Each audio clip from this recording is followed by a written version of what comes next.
Here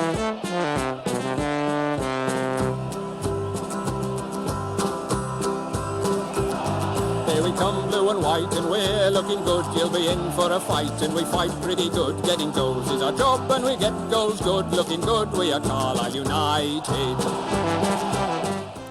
We're back. Hello everyone and welcome to the Brunton Bugle, the best place to get your Carlisle United fix in the podcast world. I'm Lee Rooney. And I'm Dan McLennan.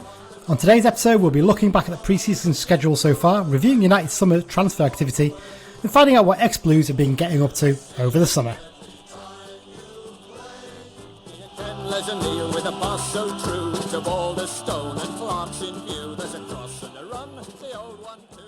Alright Dan, how's it going? Not bad, mate. How's your summer been? Crap because of isolated.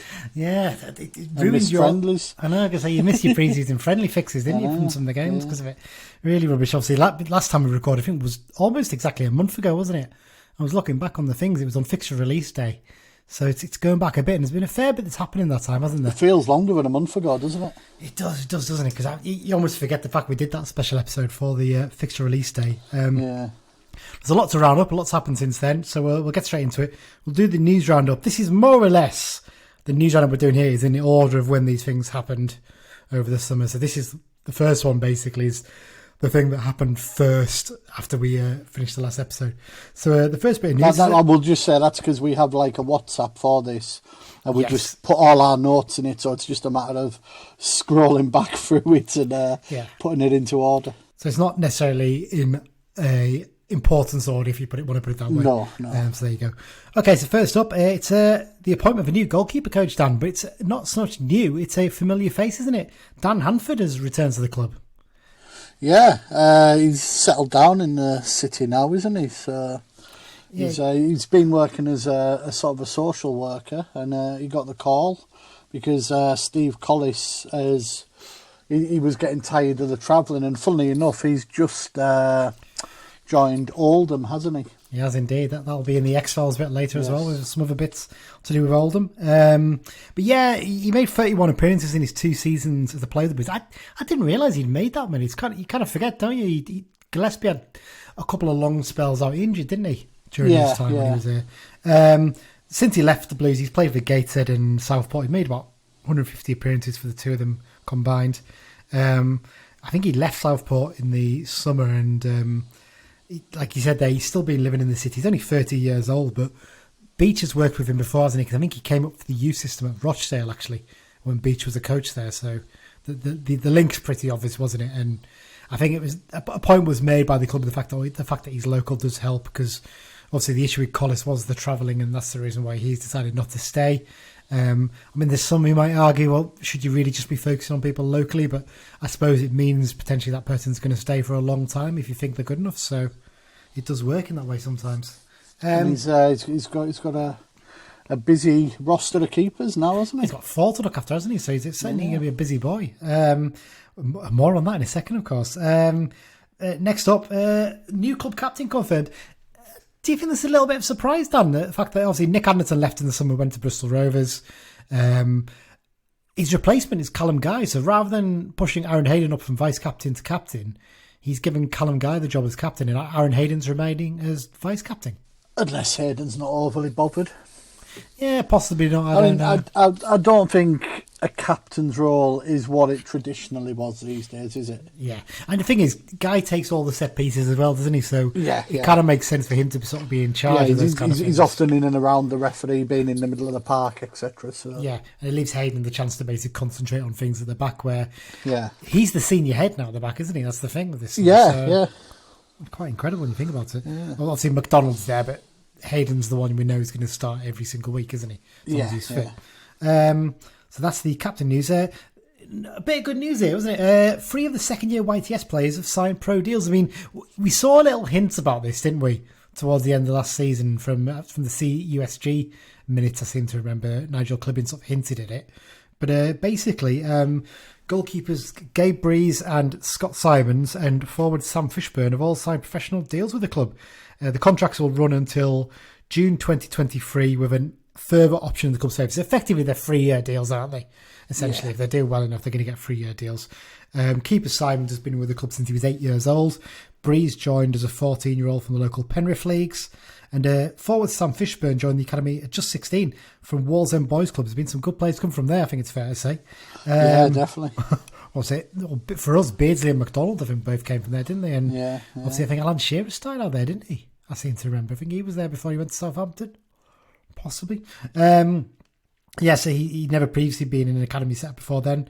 They all trained with the first team last season, Dan. So it's not a massive surprise, is it? Really? No. I think everyone knew that Fishburne was probably going to get one. I think maybe people look and say, well, you've given 2 of the goalkeepers contracts, but maybe that just says just how good the pair of them are, doesn't it? Yeah, well, Dave Holdsworth's on record as saying he thinks we've got 2 of the best young keepers in the country, so... Who would argue with him? I mean, to be fair, from what I've seen of them in pre-season, both look decent shot stoppers, and they've got a bulk out, obviously, haven't they? But they're only 17. Breeze is a tall lad, isn't he? He's a tall lad. He's not quite as... What I saw him at Chorley, I was at the Chorley pre-season game, he looks tall, but he looks a bit... He needs a bit more muscle in him, maybe, but I mean, he's only 17. Yeah, they'll have a bulking up programme, no Whereas doubt. Simons is not as big, but he looks a bit bulkier in the sense he looks a bit more muscly. So, you know, I mean, it's great that both of them are being given deals, really, isn't it? And I feel sorry for the first year YTS goalkeeper now, because he's looking at that thinking, well, I'm not going to get a deal, potentially. Yeah. You'd think. Yeah. Well, if he's good enough, I suppose he might do. He might have 3 homegrown keepers before you know it. Well done to those lads. They'll mostly train with the first team this season, but it sounds like they'll be available for under 18 games when they need it. That's one thing. I just hope they get enough football for their development. Yeah. I mean, it wouldn't be the biggest surprise if we see Breeze and Simons go out on loan for some football. I wonder if you might find that those 2 alternate as the first choice keeper for the youth team for the first half of the season. While Boyd gets settled. I think Boyd is the young lad, isn't he? He's the first year White's keeper. And then one of them maybe goes out on loan, you know, because you might find someone like, we'll talk about him in a minute, Lucas Jensen might end up getting recalled by Burnley if they don't think he's getting game time come January or something like that. You never know with these things, do you? So it's one of those things. So yeah, really good to see them all getting deals. Should have mentioned there actually as well, Fishburne was the joint top goal scorer at under 18 level across the country, wasn't he? Which isn't bad considering he was a first year. And I don't think he scored in his first 6 or 7 games, something like that, I think. He got 1 goal in his first 6, 7, then he just couldn't stop scoring after that. So he's clearly got a knack for it, hasn't he? And he's one of a long line of northeast footballers, strikers especially, who come over to Carlisle and do pretty well, don't they? So there you go. On top of those 3 second-year YTS players signing pro deals, 2 more signings for the first team squad, Dan. One of them was sort of rumoured for much of pre-season, wasn't he? And then the other one was on trial for most of pre-season and did pretty well, and it always seemed inevitable he was likely to get a deal, doesn't it? Yeah, it's always good when a trialist sort of gets offered a deal. You know, they've obviously put the hard work in and scored a cracking goal against Everton, didn't he? Yeah, we'll talk about that one in a bit as well. So basically the names there, Lucas Jensen, who's joined the goalkeeper on loan from Burnley in the Premier League for the whole season, I think, isn't it? And Manisi Mani Mampala has signed a 1-year deal after his successful trial spell with the club. Jensen's an interesting one, isn't he? He's, I mean, like I said again, I was at the Chorley game and he's a big lad. I mean, a really big lad. 6'5", he's huge. He between the age of 14 and 17, he actually quit football to concentrate on mountain biking. I think he was top back in the European mountain biking championships for his age group as well during that time. Which is quite a bit of a change between sports, isn't it? It's not really. It's not like you think you go to running or something like that, or maybe rugby or something. But cycling's very different. I mean, he was on loan at Bolton last season, wasn't he? Yes, he was. Yeah, but he didn't actually play any games. Yeah, he said it was a bit of an unusual one, wasn't it? Because he was kind of brought in because they had that lad on loan from Fleetwood, didn't they? And Ian Evatt tore into him after a game, young 18-year-old. Yeah. Who Fleetwood rate really highly, and Fleetwood were kind of like, well, he's stuck there till January, but we don't really want him to be there in the end. But in the end, he couldn't keep Matt Gilks out of the team. knock Matt Culks out of the team, could he? So Yeah. So there you go. Mampala, born in the Democratic Republic of Congo, but he moved to England at a young age. I think he was like 2 or something like that. 2-year-old, yeah. Yeah. I think he sort of grew up around Leeds, I seem to remember, was where I read somewhere. But he was actually in Everton's academy from a young age. Played right up to under 23 level. Never played a first team game for them though.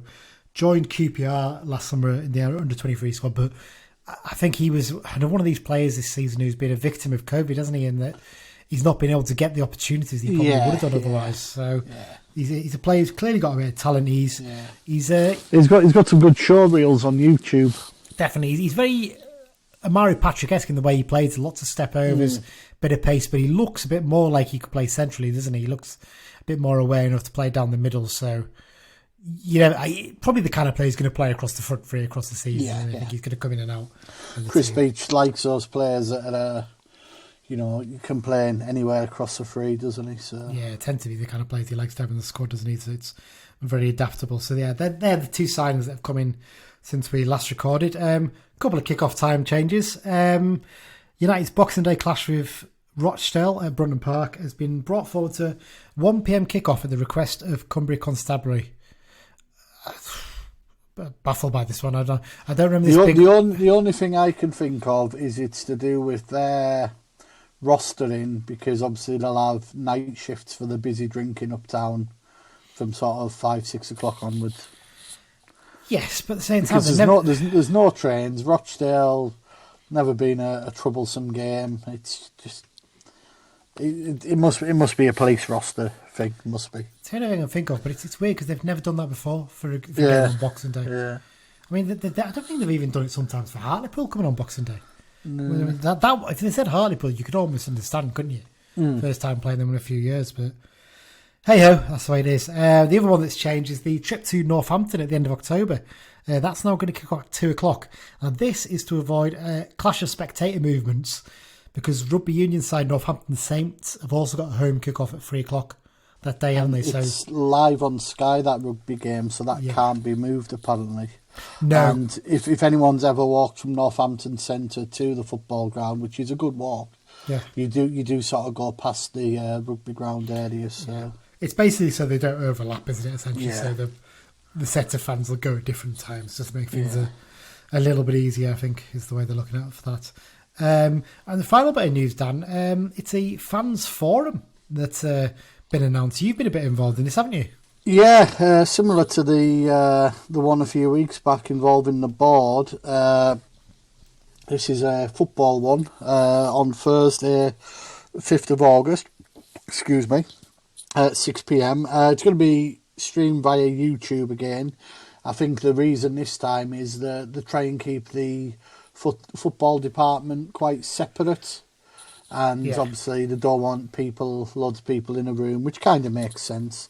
Panel will have Chris Beach, David Holdsworth and Nigel Clibbins. Possibly a few more to be confirmed, isn't there, I think? Yeah, I think it'll just be those 3 from what I heard today. So, but as last time, questions can be submitted in advance to the supporters group email address, which is hello@cusg.org.uk, before 5 p.m. on Monday the 2nd, which gives me time to sort of put them into a running order and type them up. These questions don't get shown to anybody at the club prior.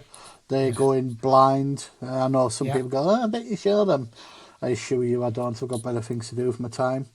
And again, questions will be asked by recently appointed supporters liaison officer Simon Clarkson and myself and Matt from the forum. Yeah. So, there's been 1 or 2 good questions in already, and if you've got any more, just get them sent in. I'll get mine in early this time, because I asked one last time and it didn't get asked. So I think you asked during, didn't you? I did ask during, so it just shows that there's no favouritism. It's hard to, because we have it on as a script, basically, it's hard to get them in. And I'm not a fan of that happening, but if people have questions, we do try and get them in. But yeah, it's a difficult one, isn't it? Especially when you're doing it in this format. You don't want a situation as well where, because you do find a lot of people sometimes miss, if they're watching on a stream, they'll miss the question that's already been asked. Their own question. Yeah. And they'll come and ask it again, and you don't want a situation where you're it's constantly like asking the same question. When we do draw the question list up, we try and bunch them into sort of categories, you know, so. Yeah. And very similar questions will sort of be amalgamated into one, but each person does get mentioned. So, you know, I mean, I think last time I don't think we actually missed a single question over the two of them. So no, I think some of them got answered afterwards, didn't they, as well? Yes, yeah. So that was good to see. I think that's pretty much it for news. I was going to put a few bits in about the catering bits and stuff like that have been announced, but what we'll do is we'll maybe just discuss a bit of that in the second half of the show when we talk about what's happening in pre-season, because you went to one of the home games. Home game's been on so far, so we'll cover it then. So that's a pretty quick first half, isn't it, Don, for once on the show? Normally about half an hour in on this point, so there you go. So there you go. We'll take a little short break now, and then we'll be back just to go through what's been happening in the pre-season so far. So we'll be back in just a minute. Hi, this is George Tanner. You are listening to the Brunton Bugle. Cheers, George. There we are. We're into the second half of the show now. And we are going to get some more over the course of the season, just to give George a little rest. Yeah, he's been doing it. We got him in a little room. He does it every single time. He nails it perfectly. It sounds exactly the same every time. Good, well done to the lad. That's what we had him doing basically for 2 weeks, just, you know, why he hasn't played in pre-season, but there you go. Before we get into the second half fully, just a little reminder that this season, the second half of the show is being sponsored by the Carl United Supporters Club London Branch. The London Branch is open to all Carl United fans. They've got members from Cornwall to Dundee and Houston to Singapore. And of course, every part of London and the South East. And they've even got members in Cumbria as well, to be fair. They regularly meet up on away trips, as well as arranging many social events and supporters games against other supporters clubs. They'll be providing us with information for the away games as part of their preview section this season. You can find out more about the London Branch at their website, which is carllondonbranch.org. So get yourself on there, and if you're interested, sign up. Okay, Dan, let's get on to reviewing the pre-season. It's been an interesting, wasn't it? Because when you look at the schedule that's put together, we're only playing one EFL side in that time, aren't we? And some people have sort of questioned that, whether there's been a bit of poor organisation maybe in terms of getting stuff sorted. It's an interesting, wasn't it? Because I mean, last summer everyone knew was a mess, and we could all take that. We played a bit of a strange schedule. There's been plenty of time to prepare this summer. It just feels to me like it's all been a little bit. Chris Beach said at the end of the season there was some good pre-season friendlies being arranged, and he was looking forward to some strong tests. With the greatest respect to Halifax, who we play this coming Friday, they were probably about 942nd on the list of teams I would like to have faced. Which includes every single team in Scotland, probably, for you. Because you love your Scottish pre-season games, don't you? Yeah. It's a weird one, that one, isn't it? I mean, that one always strikes me as a game that's been arranged at the very last minute because we've sort of pooped the pants a bit and thought, oh God, we haven't got the game. Someone said no to us, or someone's potentially pulled out last minute. Yeah. But yeah, it's an interesting, wasn't it? So obviously pre-season started back at the sort of beginning of this month. First game was Penrith, and it finished Penrith 0, Carl United 8. Now, this is something that's stood out for me across pre-season this summer, Dan. We've been battering a lot of these teams, haven't we? We've been getting some really strong results and really dominating the games. Because actually in the past, when you look back at some of these games, especially Penrith often we only win 4-5-0, maybe 3-0 sometimes.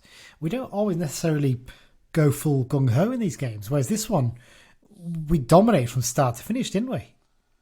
Yeah, be honest though, we should hammer Penrith. Yeah. But we don't always. That's no. But I think Penrith are a little bit weaker at present than in previous years. I know. So you've got the inside. I was at Carlisle City versus Workington Reds last night, talking to my non-league contacts, and apparently players who would normally maybe be at Penrith, as 2 or 3 are at Carlisle City at the moment. So interesting. they were actually a division below, but it wouldn't be the biggest surprise if Carlisle City went up and joined Penrith if they managed to stay up, because they've struggled the last couple of seasons. But hopefully they do. It's a cracking little club, Penrith, isn't it, really? It's a shame. But, yeah, it's a great little day out. But it's disappointing it wasn't on a Saturday, to be fair. Yeah, it is a little bit disappointing. 2 years ago we sponsored it, didn't we? We did indeed. We had a great day. It was a really good fun day out. We'd have done that again if we'd had the chance. Yeah, definitely. But just the way it is, and still got a good crowd. There was about 700, was it? I think? Yeah. Well, that's what these first 2 or 3 are about, isn't it? Looking after the local teams, getting them a few hundred in, because it might not be much money to us, but it really helps these. Absolutely. Interesting as well, YTS players Jack Ellis and Max Kilsby both featured in these games, and they featured a lot during pre-season. I think them and Josh Barnett as well. So it shows there's 3 other young lads who are second-year YTSs that the club are really keen on as well by the looks of things. Especially Jack. I think Jack has featured in about 3 or 4 of the games, hasn't he? Across the back 4 as well. So he's one. Yeah, I think that's possibly because we've only got 6 defenders and. George Tanner's been out a couple of weeks, and now McDonald's out for a bit. True. But they could always bring in a trialist, couldn't they, for some of these things? Yeah, so true. Does go to show. Next after that was a double header. Say double header. There were double headers across the other side of the country from each other. We played Workington on the West Cumbrian coast. Won that game 3-0.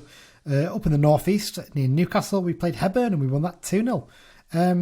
I think we're both a bit annoyed about this one, aren't we? And we would have loved to have them on different days, because I think Hebburn especially. Hebburn was part of the deal that brought Kedwin Scott last season, and I just think they got a little bit of a raw deal out of it. I mean, it's poor form, especially as we didn't have a game on Saturday the 10th of July.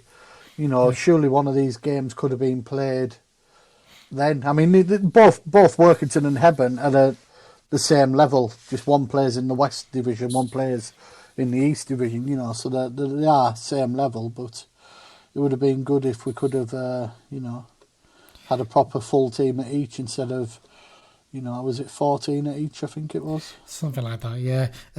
Interesting, the Workington game. Mampala got, I think, one of his first goal in pre-season for us. Trialist goalkeeper George Sykes Kenworthy featured. That was his only appearance before his trial spell ended. He would have added to the Bradford Mafia, wouldn't he, of the club? Yeah. He's a good mate of Joe Riley. I think he lives in the same Lancashire coastal town. Yeah, but there you go. Obviously over at Hebburn, it was Abrahams who got a double in that match. Only a crowd of about 350 there. Again, that's an example of it. If that had been a Saturday on its own, as it was, I couldn't actually make it anyway. But if it'd been a Saturday on its own, I might have made an effort to try and get up, knowing that we had a strong squad going there, and to go and watch it. You might have had a crowd probably closer to 500 or 600. Yeah, it would have been a new ground for a lot of folk, Yeah, and a lot of people who went there said it was a cracking day out as well. Really good setup. A lot of the North East teams. So funnily enough, I've been looking through friendly lists last night, updating my Footballology app for ground hopping, and the number of North East teams we used to play. Sort of in the mid to late 90s, etc. Like Ashington, one of them. Ashington, Newcastle Blue Star, Durham. Great little days out, and they all have strong social clubs. It's the Northern League is a bit of a it's a strong league, and they're really good setups. A lot of the clubs in it. So. Yeah, it's a bit of a shame that one though, but there you go. Next up was the game that I actually got to, the one pre-season game I'm going to watch this season. Chorley 0, Carlisle United 2. Toughest opponent we've played so far to this point, but actually ran out fairly comfortably then. There's a couple of shaky moments in the back. I think Whelan and Armour at fullback didn't have the best games in this match, but going forward we looked so strong, and we were cracking for one of the fellows who actually helps organise a lot of stuff at Chorley, one of the volunteers, and he was saying like he hadn't seen a front three that good in pre-season for a long time, and just in terms of the level of fitness they had as well. They looked really, really sharp, and he was certainly impressed. Obviously, goals there came from Abrahams and Clough, who seemed to have a really good understanding. We'll touch on that in a minute. Lucas Jensen made his debut after signing earlier that day. And half the squad played this night. Then I think 8 subs came on in about 74 minutes. But those subs also played the following night, which brings us on nicely to Kendal 0, Carlisle United 6. Rest of the squad got their full 90 minutes against the Mint Cakes, picking up a resounding win with goals from Mellish Feeney, Dixon, Mampala, Fishburne and Toure. Best bit about this though was the fact that Kendal managed to get a player sent off in this match. You do not see that very often in pre-season, do you? No, not at all. Normally referees will just advise the team to make a substitution. My favourite one of those was, I don't know if you remember, it was when Ian Atkins was manager. Yeah. Back in, I think it was summer of 2000. And it was a pre-season. When we played, I don't know if it was Motherwell or maybe St Johnstone. It was a Scottish team had come down to players, and this was back when we were a poor third division outfit, and most SPL teams were well above what we were, and they absolutely battered us for most of the game. And at half time we brought on a goalkeeper. It's Paul Musselwhite. You don't remember him? He was at Port Vale for about 10 or 12 years. I think he actually ended up going to Hull instead of signing for us. And the reason why that happened was he came on at half time for Peter Keane, and about 55 minutes in, a ball over the top, and the players cleaned through about 45 yards from goal. Musselwhite came rushing out. The player tried to lob him, and he jumped up and pretty much caught the ball in the air, and he sort of dropped it. And the ref looks at him and goes, "I'm going to have to tell you to be subbed. I've got no choice here." So poor Peter Keane, I think he'd taken his boot off and was sat on the bench. Yeah. Had to quickly get his boots and shirt and everything back on to come back on as the goalkeeper. One of the most bizarre things I've ever seen in pre-season, and you'd expect that from a young lad on trial who barely played a game. He played about 400 games for Port Vale, something like that. Yeah, He was insane. lot, didn't He was insane. But there you go. So yeah, it was St Johnstone, and it was 1-0 yes, because Musselwhite came on at half time, and Keane came back on 65. well, I wasn't too far off then. I was just about right. There you go. I mean, they battered us that game. I mean, 1-0. I don't think they did them much justice. They had 5 shots on target to Was that our it? none. Oh, there you go. Yeah. Tells you all you need to know. Yeah, have you been reading that from Jeff Jackson's? I've just pulled it up programme on Jeff's site. Yeah, Brilliant. yeah. Jeff Jackson's site's brilliant for finding out about pre-season games. Carlisle if you ever programs. interested. Google it. It is. Brilliant stuff. Brings us on nicely to the game that you went to, Dan. Carlisle United 0, Blackpool 1. Only pre-season game against EFL opposition, ended in a narrow defeat to the newly promoted Championship side thanks to Dimitri Mitchell's first half goal. Looked like a pretty decent run out in sweltering conditions, and good to see Magnus Norman back in net as well. His first pre-season game this was. I thought first half, I thought we were poor, to be quite honest. I saw a lot of people saying, "Oh, we look defensively sound." We looked all right, but we didn't create much. And the disappointment for me was, I think Blackpool had 16 players out. Yeah. I saw one of their local reporters say 16 players.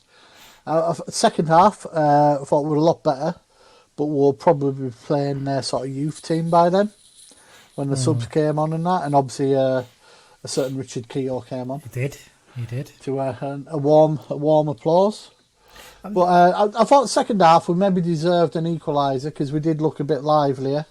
Toure and Mampala both looked quite sharp when they came on. Dickinson had a chance he could maybe done a little bit better with. Yeah, it wasn't the easiest. I think the keeper did want to come out and make it. Yeah.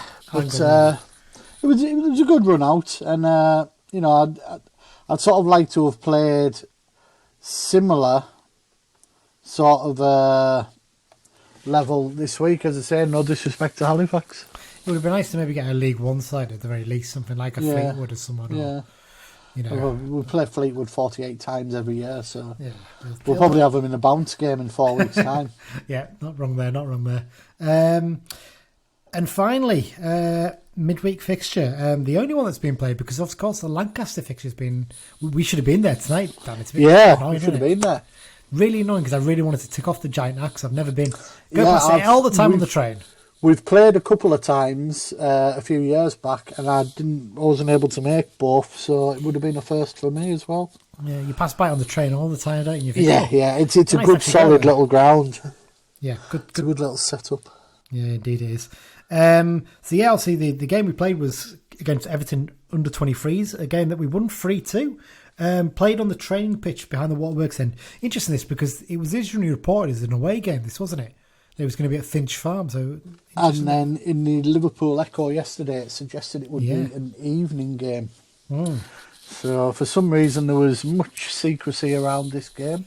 The press weren't there even. Yeah, it's interesting considering they put the YouTube highlights up later anyway. Yeah. So everyone knows who was playing or And involved. we're playing the same team in some pointless trophy later in the season. What trophy? I don't know what you're talking about. Well, yeah. There you go. But yes, obviously United ran out winners against the upcoming Starlets from Brunton Park. Highlights on the club's YouTube channel suggest that we dominated this game, really, doesn't it? When you look at it, I know they can be selective sometimes, but actually, if you look at the Blackpool one, they weren't selective. They showed that Blackpool had a lot of chances the first half. Yeah. Whereas with this, I think they only really showed maybe 2 or 3 chances for Everton, from what I can remember. Whereas we had about 10 or 12, if not more. It was more like watching Kai United of last season, wasn't it? Where we just dominated the game, basically. We were well on top. That's what it looked like. Everton's goals were a little bit lucky, I think, especially the second one. I think there was a bit of luck involved in that. United's goals came from Mellish, Lewis Bell, and a absolutely stunning goal from Manny Mampala against his old side. I mean, it was a brilliant strike, wasn't it? It's one of those ones. It's kind of similar to. I'm trying to think who scored a similar goal last season. You might have even been an Amari Patrick goal that he scored last season, possibly the one against Crawley, maybe. Was it the Waterworks end that? Yeah, I think it was a very similar sort of curled it into the top corner. Then it was a brilliant strike either way, basically. I think it's a little bit of a stretch to give Lewis Bell the goal, man, because it was going well wide. He hits it. It's fair to say. But when you're trying to hawk him about, that's what you do. No comment on that one. But there you go. I don't know what you're on about. So should we get into some sort of general chat about the pre-season then, Dan? Do you think it's been we sort of touched on it just then, but do you think it's been a decent test for us, these Yes games? and no. I mean, you should never ever read too much. I mean, No, we've had pre-seasons where we've won every game and then been terrible in the league. We've had pre-seasons where we've been terrible and started off well. It is all about fitness, shape and tactics. I don't think we won much last summer, did we? Results do breed confidence, don't they? Yeah, Good definitely. Performances, you know. Definitely. I don't think we had a great pre-season last summer from memory, did we? I'm sure it was a patchwork one. Did they? No, it was a patchwork one. I think there's been I think the fixture list's been a bit disorganised, you know what I mean? If Lancaster had happened tonight, that would have been Tuesday, Wednesday, Friday in a week before the season starts. Yeah. It's not ideal, that, is it, really? No. I can't see why one of these games couldn't have been on that Saturday, like you said. Well, yeah. Loads of clubs played games on that day. And the thing is, it's not like we were suddenly just coming back to pre-season at that point. I think we were one of the first clubs to come back to pre-season. Yeah, we were the last week of June. 2 weeks before that. So it's not like that would have been... By the time the Penrith game came round, it was 2.5 weeks back. Yeah, it was a bit of an unusual one, that one. You don't normally see that, but should leave me to set up the pre-season every year. I'll have it sorted. We basically end up playing Kelty Hearts, Fort William, Huntley, Garley Ferradine, Bonnie Rigrose. Funnily enough, I got asked if I fancied going to Bonnie Rigrose by someone yesterday on Saturday, but I can't do it, so I think I'm off to Annan instead. One of the best names for a team you'll ever hear, isn't it? Yeah. It's incredible. As I mentioned before, I think it's good that we're dominating a lot of these games. Obviously, Blackpool's an exception, but even with those players out, they still. I mean, they had Jerry Yates up front for them, didn't they? They're still a good side, aren't they? You got to be realistic on these things. In terms of the squad makeup, Dan, how do you think we're looking? Do you think we're looking all right? There's an argument probably a little bit weaker than last season, but there's continuity there, isn't there? That's the key thing. I think we need a left-sided utility defender, similar to what Whelan is on the right side. Yeah. I think midfield we're well stocked. Yeah.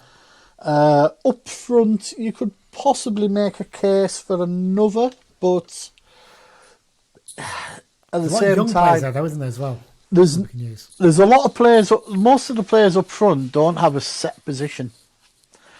Yeah, apart from maybe Abrahams, who sees himself as a number 9 sort of thing. Yeah. But on the flip side, I would not be adverse to giving Fishburne the odd run out. You know, if we're winning a game 2 or 3-0, give him 10 or 15 minutes, like we should have done with Scott last season.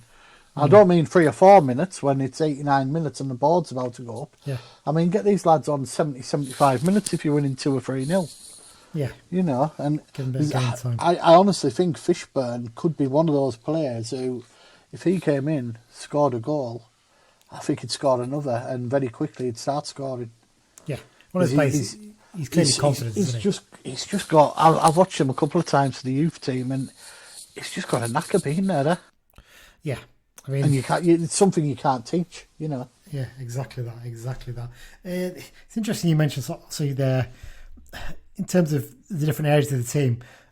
I don't think anyone would disagree if we said that midfield's the strongest area, would you? There's an argument we could put out two separate threes in there, couldn't you? Yeah, yeah. And both those would be really comfortable, wouldn't they? Yeah, yeah. You've got weakest. It's a weird one. It's hard to. You don't really want to say weakest, but there's an argument in goalkeeper. We've not got much experience there. That's the one. Experience-wise, no, but the two big lads, yeah, and Jensen's well thought of at Burnley. You know, Beach seems to think quite well of Norman. So yeah, possibly. Maybe then you look at defence and maybe it's just the fact that we're still a tiny bit thin in there. Possibly. Like I say, if we could get a left-sided Whelan type player. Mm-hmm. You know, because we've got Tanner and Armour, the first choice fullbacks, and you've got Hayden beside either Feeney or McDonald. Sort of Whelan covers the right side. If we could get someone, a left-sided version, I'd be a bit happier. Would you argue Dickinson can play left back though? He's played there plenty of his career. He has played there, but I think Beach sees him more as a attacking player than a defensive. Don't get us wrong, you know, if injuries happened in a game, he can slot back because we'll have options to play left wing sort of area. But let's see how he goes. We've had one or two players have a bit of a stop start, haven't we, as well? Yeah, it's been a difficult pre-season in terms of injuries, I suppose, in that sense, hasn't it? And obviously McDonald's coming in and out a couple of times now, and I have to say actually when I'm looking at McDonald's, he looks in great shape. I don't think I've seen him looking in as good a shape. I'm really impressed with how he looks. He looks like he's maybe shifted a couple of pounds. There is a rumour, I don't know if it's true or not, that's that McDonald is possibly isolating. Okay. So I don't know if that's correct. That was just the whisper on Saturday, you know, the usual car park whispers. It's happening to everyone, isn't it? Yeah, that's the thing, isn't it? It's everyone in and outside of football, and that's one of the reasons why they're having that forum behind closed doors to avoid any risk of that happening. Like I said, when I saw him at Chorley, I thought, and my mate actually commented, Scott, who stood next to me, you know Scott, and he said, he looks like he's lost a few pounds, and he wasn't fat or anything, but he just looks leaner. He looks in good shape. And Hayden had a couple of shaky moments against Chorley, whereas actually McDonald was doing a lot of the sweeping up and a lot of the confident play. He looked. I wonder if we might actually see. I don't think McDonald was particularly bad for us this season. I think some people massively overreacted. I mean, I heard some people saying he's one of our worst ever defenders. I mean, give your head a shake. Seriously. I mean, I could name 20, 30, 40, 50 worse than him off the top of my head. That's the difference. But I genuinely think we might actually get to see the McDonald that we thought we were getting last summer, because I don't think he ever quite reached the heights we expected, because we knew he won promotion before. But there you go. Good to see a strong academy representation in the squad, though, isn't there? Really, because that's something that's really stood out from this summer. That these players have been involved, but I mean, Luce Bell's been involved from the starting games. He clearly does rate him highly, and I was looking before, Dan, that on Transfer Market we've got the fourth youngest average age squad in League Two. At 23.7 years old, but that doesn't actually take into account Breeze, Simons, and Fishburne. They're not including that, so actually we probably are the youngest, because the next one, I think the youngest is 23.2, and I think that's Exeter, who've always got loads of. And that's the thing we said last season. That's what we've got to aim for, to be more like Exeter in terms of the way we're producing young players, and that does seem to be the way we're looking right now, which is good to see. But it's good to see, isn't it, Dan? And it does seem that Beach does seem keen to integrate them, doesn't he? He wants to get them involved. They're not. We always hark back to it, but when Keith Curl was manager, it was a token gesture to give a youth player a contract, wasn't it? There was no real interest in trying to integrate them into the team, unless you had someone like a Dempsey or a Potts who were already there and established by that point. he had no real interest in actually giving young players a chance, did he? Whereas Beach does seem keen to actually, slowly but surely in some cases, but he seems to want to get them involved, doesn't he? Yeah, it's a big year for Dixon and Charters. Absolutely. They've got to battle the way in, because I think we'd be very surprised if we don't start with Guy, Mellish and Riley. No, definitely. That's like the go-to three. But the way they've played in pre-season, they've been getting goals and they've been creating stuff. Yeah. I think I'd hope that Beach will look and say, okay, no, I know I can actually rely on you to come on and affect games. Yeah. So he won't, because he's always been quite reluctant to change the midfield in games at times, hasn't he, Beach? So he might actually look now and say, okay, I can bring these lad in and they'll do something. Yeah. Like I said, it's a big year for them both. And obviously with them being local, we want them to kick on and, start making the manager ask questions. Especially Dixon as well, isn't it? I mean, it was fantastic that he got offered a new deal. They clearly do rate him highly, and actually, when you watched him some of these pre-season games, he looks so good on the ball. And I heard a few comments. I obviously didn't go to the game, you did, Dan, but a lot of people said he made a big difference when he came on against Blackpool. He was picking up the ball and trying to make things happen. Yeah.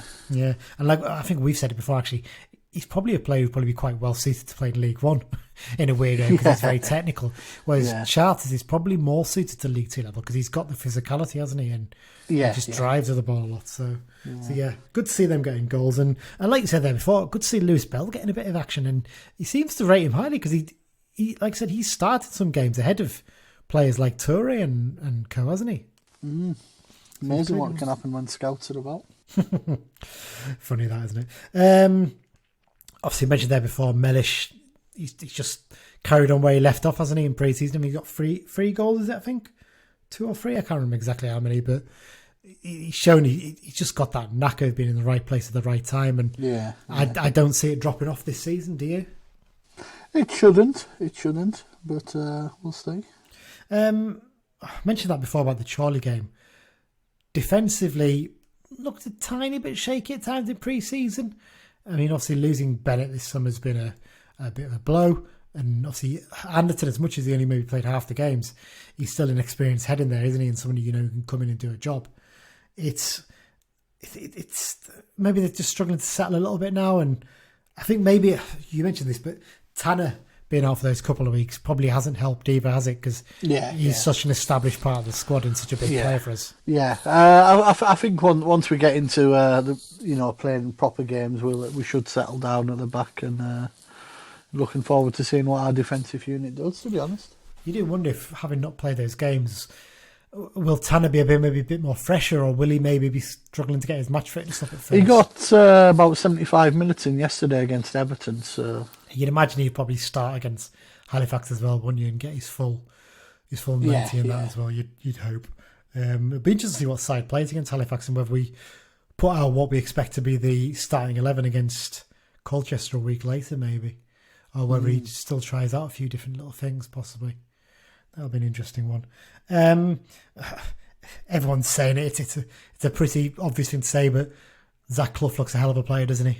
Yeah, if he stays fit, we've potentially got one of the best players in the division. You can get 40-1 on him for top scorer, and it looks like he's going to be taking penalties. So that's one advantage in that sense. But I've seen a lot of people putting bets on this and talking about this. I'm not as convinced about him for top scorer. I think he's going to be brilliant. Don't know. I think he's going to be brilliant, but I don't think he's going to score as many as you'd think. But on the flip side, Tristan Abrahams, I think, is going to score a hatload. I really do. I think he's hatful rather than hatload. Sorry. I just think he's going to benefit from Clough. That's going to be the key thing, because Clough's got the vision. Some of the balls he was playing through against Chorley, it's Chorley, but he was defence spitting passes all over the place, and I think Abrahams is going to benefit from that because he's got the pace and the sort of trickery to get himself into the right positions, hasn't he? I think he looks he looks like a player. Obviously, he's lost his way a little bit. Abrahams, he was at Norwich City, wasn't he, a few years ago, and never quite worked out there. He had to come back down to League Two level. I do wonder if this might be when he takes his big chance and someone. I'm sort of thinking along the lines of Houlihan and Mullin last season at Cambridge. Paul Mullin would not have scored anywhere near as many goals if Wes Hoolahan's not in that team. And that's not necessarily Hoolahan setting up every goal. It's Hoolahan playing the through ball for the winger to get the ball across to Mullen to score the goal. Yeah, basically. yeah. And I think I can see exactly the same happening for us with Abrahams. I don't know what it is. It's just something from what I've seen so far suggests to me that's going to be the case. Have you been quite impressed with Abrahams? Yeah, he looks. I mean, I know he played wide a little bit last season for Orient and Newport. I think he sort of said he wants to play through the middle. This again, he's another one. He's at the age where he needs to start proving his worth, and I think, like I say, I think we'll get a few goals out of him. Definitely there. Last thing I want to mention here, from my things I've picked out, Gimme Toure. It's nice to see him getting his mojo back a bit, isn't it? He looks like he's enjoying playing his football. He's not necessarily starting all the games at the moment. Maybe we're sort of easing him back into it, but he looks a lot happier than he did towards the end of last season, doesn't he?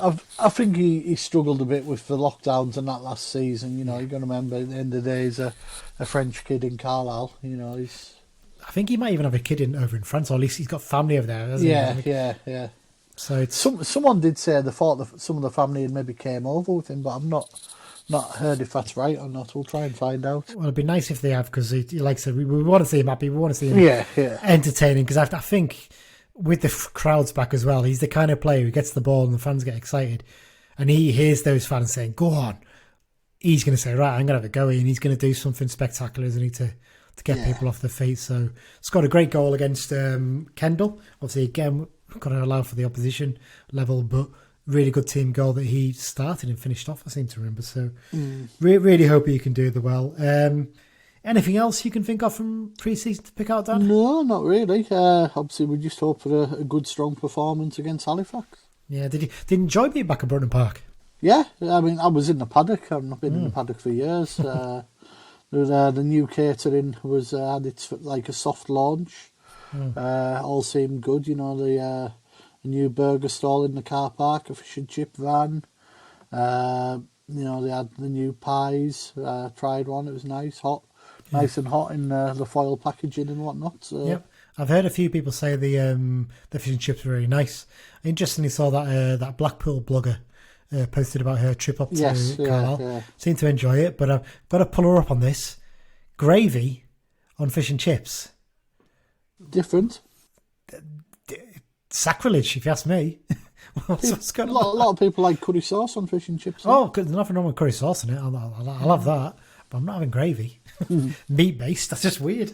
But there you go. But no, that was nice to see. It was a good day out. I really enjoyed my trip to Crawley. Made the mistake Cumbria Cracks made there, didn't I?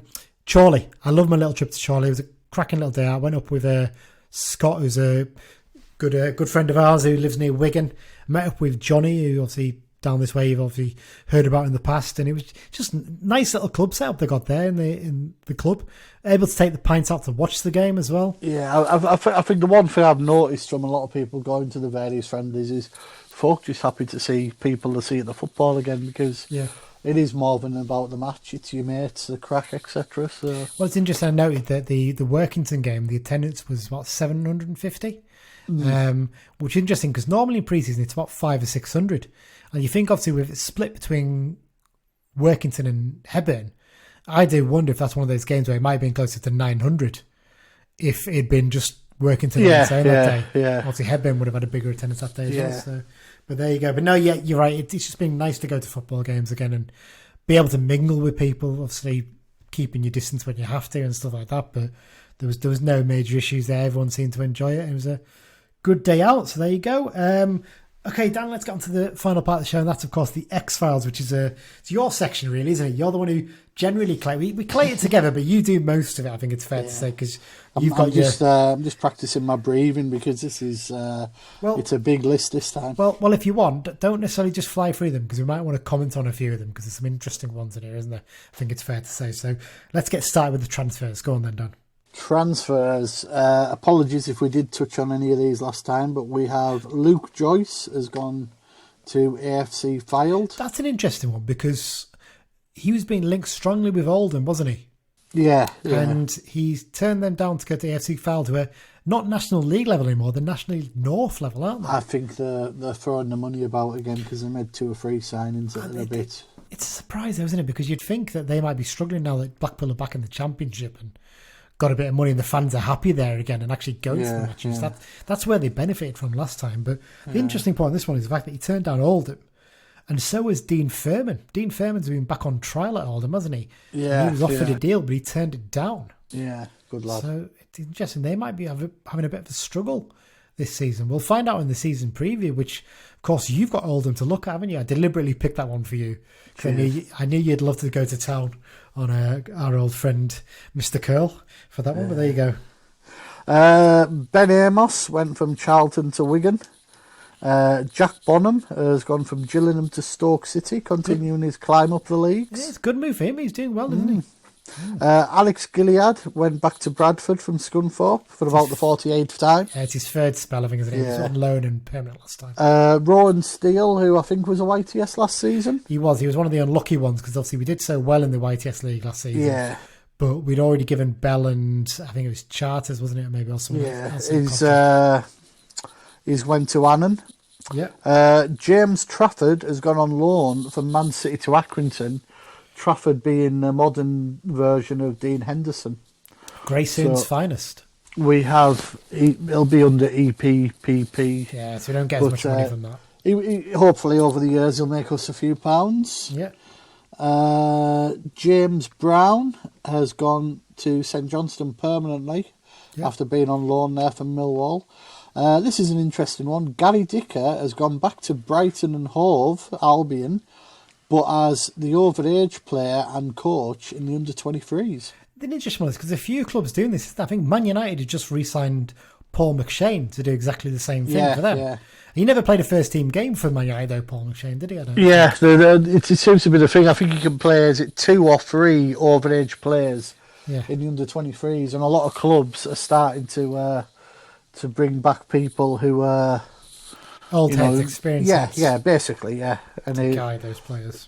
He'll fit right in there. And he's 35 now, Dicker, I think, something like that, isn't he? So it's an ideal move for him, isn't it? Yeah. Stephen Rigg went from Dover to Workington. Couldn't move much further, could you, really? Yeah. In terms of clubs.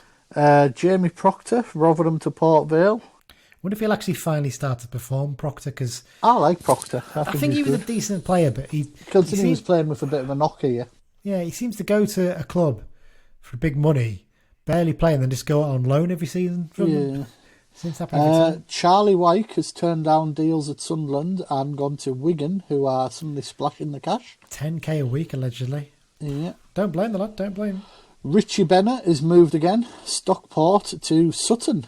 Good move for him. That's a good move, considering he was at Stockport, wasn't really getting games. Yeah. Went to Hartlepool, didn't he, last season, and then Stockport recalled him because Hartlepool were catching up on Stockport in the playoffs. As it was, didn't do Stockport much good because Hartlepool went up. So there you go. Sean Brisley has gone to Wrexham from Port Vale. Wrexham are splashing the cash. Signed Mullen. It's interesting in the National League, isn't it? Because they don't have the same financial fair play rules that we have. No, and they get a couple of years' grace when they come up, don't they? So basically, clubs just pile it in. And this is why I think Salford was so desperate to get up. From League Two, because they'd had those years' grace, hadn't they? Yeah. So, Annan have got 3. Barnes and Birch, who we released, sort of victims of COVID, to be fair. Yeah. And then Greg Fleming has went from Stranraer to Annan. Doing a tour of the Border TV team, doesn't he? Really? Yeah. Corey Evans has went from Blackburn to Sunderland. Yeah. As slightly mentioned earlier, Richard Keogh's at Blackpool now from Huddersfield. Former loanee Martin Smith has gone from Chesterfield to Hartlepool. Mm-hmm. Jordan Holt went from Workington Reds to Carlisle City. Olamola had a trial at Hartlepool and has signed for them. I think Mark Cullen's still on trial there, isn't he? I think the talk is he's going to sign a deal. I think he's got a slight knock, but it's expected he'll sign a deal, was what I read. Yeah. Reece Bennett went to Gillingham. We never said if we withdrew our offer. Probably still on his table. It's ridiculous, isn't it? That's the one thing that annoys me about all that. I have no problem with if Bennett wants to turn down the deal, wants to look elsewhere. Good luck to him. He was on trial at Burton, wasn't he, at the start of the season? Obviously, he's played under Evans, I think, twice before. I think at Mansfield and Peterborough, so there's a link there. But we should have just withdrawn that deal. Yeah. That's just once it gets to maybe did and didn't announce it, but it was ridiculous. Only like a week or so before. Yeah. He signed. Beach was saying, he's not said no yet. It's like, just say, look, it's a month gone. The deal's withdrawn. We move on. That's what I would have liked to have seen, but there you go. Mark Beck has gone on loan to York City in National League North from Harrogate. That must be quite hard to stomach for the York fans that they are now taking players on loan from Harrogate Town. Yeah. Must be really... Yeah. It's like us, effectively like us taking players on loan from Barrow, I suppose, isn't it, really? But Newcastle's former next number 9, Elias Sorensen, has gone back to Denmark permanently, 2nd Division Esbjerg. It's just, what a waste of a talent that is, really, because he clearly had some ability, but just wasn't interested. And one that popped up yesterday, Bastian Herry, is continuing his travels around Ireland and has gone on loan from Bohemians to Derry City. He's getting right around, isn't he? Was it being Derry, Bohemians, Linfield? I think there's a couple more, isn't he? He's been both north and south, hasn't he? So. Maybe been to Cork or something like that as well, I think, maybe. Well, that's what we'll do for the next episode. We'll work out how many he's been at. Not too many goals, but Naki Wells scored for Bermuda in the Gold Cup defeat to Haiti. A Champions League goal. Yes. For Craig Curran for Corners Key Nomads against Armenian powerhouse Alashkert. Tom Parks scored on his debut for Livingston after about 5 seconds or something ridiculous. It was a first-minute goal. You've put this in. I said we wouldn't do friendlies, but we've got to give this a mention. Mr. Scott is scoring already for fun for Gateshead. You just know he's going to end up at Hartlepool or Sunderland. Cameron Selkeld scored for Ayr, and Steve Swinglehurst scored in a game featuring Annan. Unfortunately, it was in his own net. Interesting. You point out, wasn't there? Was it a back five that Annan Pitt played in one of those games, which is entirely ex-Carlisle? Yeah, it was all ex-Carlisle. Yeah, I think it was Fleming in nets, and then it was Barnes, Birch, Douglas, and Swinglehurst. Yeah. Coaching moves, quite a few in the last few weeks. Chris Birchall has joined the Port Vale Foundation, which is basically their sort of football in the community, similar to what John Halpin does here. Adam Murray is the assistant manager at West Brom to Ishmael, who took over there. Yeah, good move for him. Paul Murray, Paul Murray left his job as academy coach at Oldham. Interesting on that one, because there's a bit of question marks over why it's happened. Cause, I think Oldham are just a mess, aren't they? Yeah, because it's interesting with Murray. He's probably about as popular there as he is with Carlisle fans, isn't he? He's a real hero to Oldham fans as a player.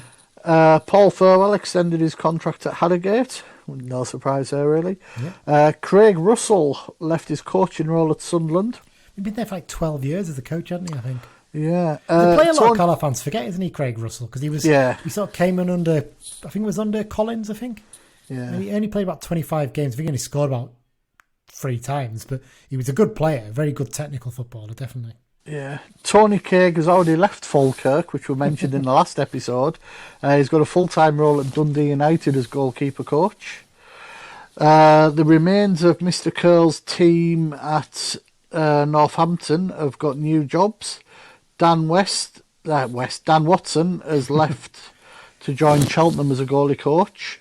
And Colin West has joined the coaching setup at Oldham alongside our former goalie coach Steve Collis, as we mentioned. And one that just happened the other day, Billy Barr has left Blackburn under-23 manager role to become Gary Boyer's assistant at Salford. You missed one out there, Dan. Matt Jansen. Matt Jansen is now the manager of Stockport Town. He wasn't he, director of football at County? Yeah, he was some sort of bizarre role, like head of scouting or something. Like that, yeah. Yeah. And a couple of other ones. Alexander McQueen made an appearance for Grenada against Panama, again in the Gold Cup, which is the North American sort of main competition. And Joe White made his senior debut for Newcastle in a friendly at Rotherham. A lot of people won't be familiar with the name, but Joe White was basically taken by Newcastle under EPPP. At the age of 13, I think, something like that. Yeah, is another who could make us a few pounds. Got a famous granddad as well in Cal United terms. Yes. Peter Hampton, of course, was his granddad. Sadly passed away in the last year or so, didn't he? And obviously, everyone who's a Carlisle fan will wish former player and boss Paul Simpson well as he's continuing in his recovery from illness, from his coaching role under Nigel Pearson at Bristol City. Ex-Cal United all over the place there. Yeah. Just to say for you, Dan, I've got it up now. Bastian Herry. Do you want them all now? So he obviously left us to go to Accrington. He only played one game at Accrington. He then ended up at Limerick. He had a spell at Waterford, then Lingfield, Bohemians, and now obviously at Derry City. He started his career at Paris Saint-Germain. I always forget that. He's still only 29 as well. Clearly a player of ability, but he's just one of those players he's difficult to fit into a team, isn't he? Just because of the way he plays. He's a difficult one. So there you go. So that's it, Dan, isn't it, for this episode? Thanks everyone again for listening. Of course, as ever, thank you to the London branch for their sponsorship of the second half of the show. Always appreciated that. Reminds everyone you can obviously subscribe to the podcast wherever you get your podcasts. That'd be Google if you don't Podcasts. Already, why not? Yeah, why not? Why the bloody hell not? This is episode 51. Exactly. Pull your finger out. Yeah. Sort it out. Yeah. So you can get it on like Acast, Google Podcasts, Spotify, Apple Podcasts, anywhere like that. And as well as that, when you go and subscribe, if you can just give us a review, give us a 5-star review. That's brilliant because more people then find out about it through the chat and things like that. And that's a really helpful way to get more Carlisle United fans listening. Speaking of which, obviously, some new countries since we last recorded, and obviously people have still been picking up the odd episode, including the special ones, and 3 new countries that were added on. Indonesia, got a listen out there, maybe in Jakarta, I don't know. Greece, and I wonder if that's someone on holiday. On holiday, probably, yeah. And Chile. Chile's a new one as well. I have known of a couple of people from the area who've been to Chile or around Chile, so I wonder if it's maybe them. It could well be. It could well be. As we mentioned previously as well, if you want to get in contact with us, there's loads of ways you can do it. You can either do it via email to bruntonbugle@gmail.com. You can contact us on Twitter @BruntonBugle, and you can find us on Facebook as well. We've got a Facebook page. Just search for Brunton Bugle and it'll come up on there. In terms of upcoming episodes, Dan, we're going to record our season preview this weekend, aren't we? So aim for that to be out on Monday morning. Basically, it's where we go through every team in the division. We sort of give a little review of their squads and know how we think they're going to get on. And we also make some predictions in terms of who we think is going to win the title and promotion, playoffs, go down, who's going to be top scorer, who's going to be United's best players and things like that. So usually makes us look stupid around about May time, doesn't it? I think so. October, yeah, you're not wrong there. Last season it was looking good at Christmas, actually, some of our predictions. But it all went belly up, I think it's fair to say. We will be recording a preview for the Colchester show at some point next week as well. We'll have to work out. We'll touch on Sheffield United in the League Cup as well for that. Yeah, we'll try and get a bit of that into there. And then what we'll do is we'll do one of our special match day episodes as well in terms of recording bits of sound around the game, because I know a lot of people like to hear the crowd noise and things like that. They're really interested in hearing what it's been like on a match day, especially as fans have not been able to go for so long, haven't they, Dan? So it's going to be a good day, I hope. I really do hope it's going to be an enjoyable afternoon watching the football. You'd imagine we go into that game as favourites, looking at what the bookies have said, but you never know. Yeah, we should be. You never know with these things. Thanks once again, everyone, for listening. We really appreciate everyone's support. It's really, really does help us in terms of putting this together.